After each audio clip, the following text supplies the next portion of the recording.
the Samsung Galaxy Note 8.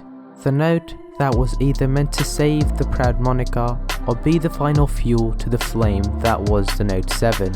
And thankfully the Note 8 mostly did the former, as it outshone the previous Note in all areas except for explosions and then some.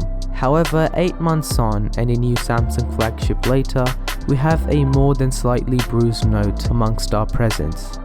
The first of those bruises are found in the form of scratches upon the front glass covering the display. The scratches range from barely noticeable to really deep that are really annoying while displaying content. However, the back glass is pretty much spotless, although that's more of a testament to the case it's lived in for 95% of its life than the glass itself. Moving on, the second problem that has surfaced is that of battery life. And the Note 8 wasn't an endurance champ to begin with by any means, lasting for around 75% of the day with moderate to heavy use. Now it's barely able to make it through half a day without needing to be plugged in. And even though it charges fast enough, it's quite frustrating to see the battery warning multiple times within a single day. And lastly, the performance isn't nearly as smooth as it was out of the box. Now the blame for this can be attributed to Samsung's skin, which has a horrible history of bogging down top of the line chips for many generations.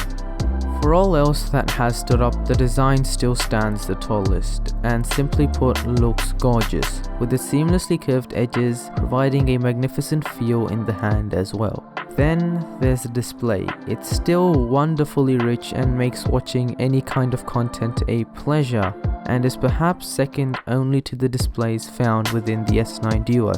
And now last but not least, the camera. The raw images from it look great, and if you know what you're doing, become comparable to those of a DSLR with some editing. Now for the things I found useless and or despised or hated. These things are the secondary camera lens, the S Pen, and the goddamn Bixby button. Finally, the Note 8 is perhaps among the best smartphones ever made. And now with the drop pricing is a true feature-packed bargain.